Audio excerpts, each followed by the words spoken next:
दोस्तों आज बहुत दिनों के बाद मैं Q&A की वीडियो लेकर आया हूं। इस वीडियो में मैं आप लोगों के ही सवालों के जवाब दूंगा।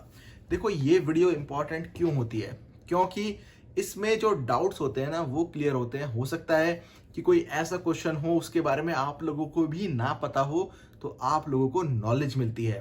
तो चलिए अब एक एक करके मैं क्वेश्चन लेता हूं। सबसे पहला सवाल है अंशिका जी का। मुझे आपसे ये पूछना था कि जीएसटी नंबर लेने के बाद अगर प्रोडक्ट सेल नहीं हुआ तो क्या करना पड़ेगा। देखो अंशिका जी, अगर आपने जीएसटी नंबर ले लिया और अगर आपकी कोई सेल नहीं हुई तब भी आपको जीएसटी तो भरनी पड़ेगी। देखो जीएसटी रिटर्न, उस केस में जीएसटी रिटर्न नील की जाएगी, यानी कि जीरो की रिटर्न आपको फाइल करनी पड़ेगी। लेकिन रिटर्न फाइल करनी हर महीने जरूरी है। अगर आप जीएसटी रिटर्न फाइल नहीं करोगे तो पेनल्टी आपको लगेगी। ठीक है, तो उम्मीद करता हूं आपको आपके सवाल का जवाब मिल गया होगा।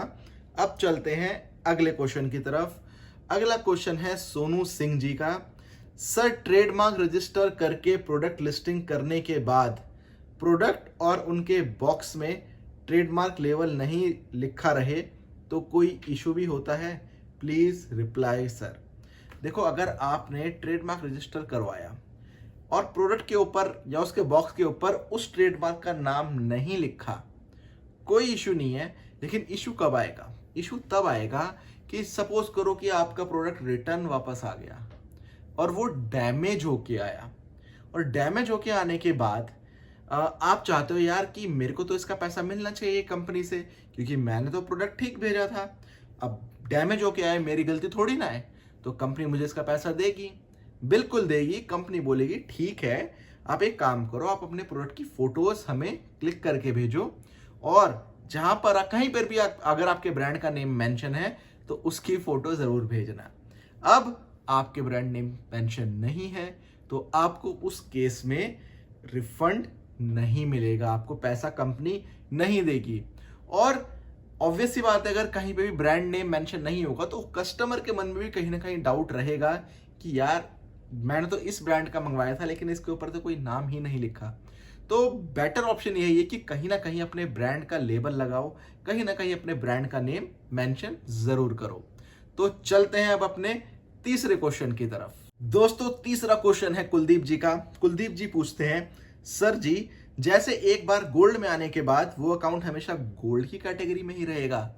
नहीं कुलदीप जी, ऐसा बिल्कुल भी नहीं है। अगर एक बार आप गोल्ड सेलर बन गए और आपने बाद में परफॉर्म नहीं किया तो आप दोबारा नीचे भी आ सकते हो। देखो, फ्लिपकार्ट आपको एक साल में 4 मौके देता है अपनी टायरिंग चेंज करने के। 90 डेज की परफॉर्मेंस कैलकुलेट होती है। अगर एक 90 डेज की परफॉर्मेंस में आपने अच्छा कर लिया और दोबारा 90 डेज की परफॉर्मेंस में आपने अच्छा नहीं किया, आपने अपने काम पे ध्यान नहीं दिया, तो आप दोबारा गोल्ड से सिल्वर या ब्रॉन्ज पे भी आ सकते हो। तो इस गलत फहमी में मत रहना कि एक बार यार गोल्ड सेलर बन गए तो अब गोल्ड ही बने रहेंगे। ऐसा नहीं है, अगर परफॉर्म नहीं करोगे तो नीचे भी आ जाओगे। ठीक है, उम्मीद करता हूं कुलदीप जी आपको भी आपके सवाल का जवाब मिल गया होगा। अब चलते हैं अपने चौथे सवाल की तरफ।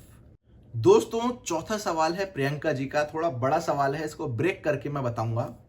इनका सवाल है, सर खुद का ब्रांड कैसे बनाएं? देखो, आप अपना ट्रेडमार्क रजिस्टर करवा लो, वो आपका ब्रांड बन गया। ठीक है, इसके बाद पूछते हैं, ब्रांड बना के हम कैसे कौन से प्रोडक्ट सेल कर सकते हैं? देखो, जिस कैटेगरी में आपने अपना ब्रांड नेम रजिस्टर करवाया है उसी कैटेगरी में आप अपने प्रोडक्ट सेल कर सकते हो। इसके बाद, ब्रांड बना के हम किसी दूसरे का ब्रांड प्रोडक्ट सेल कर सकते हैं क्या? अगर हम सामान परचेज करेंगे तो हर आइटम पे एक ब्रांड नेम या लोगो तो होगा ही, और फिर हम क्या करें? देखो, आपने ब्रांड नेम अपना बनाया है तो अपने ब्रांड से ही तो सेल करोगे ना। किसी दूसरे का ब्रांड कैसे सेल कर लोगे अपने ब्रांड नेम से? जिस नाम से आपने ट्रेडमार्क रजिस्टर करवाया है आप उसी नाम से सेल कर सकते हो। अपने ब्रांड नेम पे आप किसी दूसरे का ब्रांड सेल नहीं कर सकते। तो उम्मीद करता हूं प्रियंका जी आपको भी आपके सवाल का जवाब मिल गया होगा। अब चलते हैं हम अपने अगले सवाल की तरफ। अगला सवाल है डिस्काउंट डील्स का। सर, एक अमेजॉन सेलर अकाउंट पे क्या हम अलग अलग कैटेगरी प्रोडक्ट डाल सकते हैं क्या? बिल्कुल डाल सकते हो। आप एक ही अकाउंट पे अलग अलग कैटेगरी में डील कर सकते हो, किसने रोका है? देखो पूरी क्या नाम है, खुला बाजार है, खुला ऑनलाइन बाजार है, आप कुछ भी सेल करो, ठीक है। जरूरी नहीं है कि एक अकाउंट पे आप एक ही कैटेगरी सेल कर सकते हो, ऐसा नहीं है, जितनी मर्जी कैटेगरी में आप डील करो, ठीक है। अब चलते हैं अपने अगले सवाल की तरफ। दोस्तों अगला सवाल है आकाश जी का। Do we need a current account to become Flipkart seller, या सेविंग अकाउंट से भी काम चल जाता है? Please reply. देखो, आप सेविंग अकाउंट और करंट अकाउंट दोनों ही यूज कर सकते हो। सेविंग अकाउंट कब यूज कर सकते हो? देखो, जिसके पैन कार्ड पे जीएसटी नंबर रजिस्टर होगा उसी के पैन कार्ड वाला सेविंग अकाउंट चलेगा, चल जाएगा, लेकिन उसी के पैन कार्ड वाला चलेगा। इस चीज का ध्यान रखना। ऐसा नहीं है कि जीएसटी नंबर किसी और के पैन कार्ड पे रजिस्टर्ड है और आप बैंक अकाउंट किसी और के पैन कार्ड पर डाल रहे हो, वो नहीं चलेगा, ठीक है। अकाउंट दोनों चल जाएंगे, सेविंग भी चल जाएगा और करंट भी चल जाएगा। तो उम्मीद करता हूं आकाश जी आपको भी आपके सवाल का जवाब मिल गया होगा। अब चलते हैं अपने अगले सवाल की तरफ। दोस्तों अगला सवाल है जसविंदर जी का। जसविंदर जी पूछते हैं, हेलो सर जी, अगर हम ट्रेडमार्क ले लेते हैं अपना, तो क्या हम अदर कोई भी कंपनी के मोबाइल एसेसरीज सेल कर सकते हैं, जैसे कि रियलमी, JBL या कोई भी अदर कंपनी का फ्लिपकार्ट पर? देखो जसविंदर जी, मैं बार बार ये चीज बोल चुका हूं, ट्रेडमार्क का मतलब होता है ब्रांड। अगर आप अपना ब्रांड लोगे तो आप दूसरे का ब्रांड कैसे सेल करोगे? आप अपने नाम का ब्रांड रजिस्टर करवा रहे हो, तो अपने ब्रांड के नाम पे आप किसी प्रोडक्ट पे अपना नाम लगाकर ही सेल कर सकते हो। रियलमी, JBL, शाओमी, ये सब चीजें आप नहीं सेल कर सकते।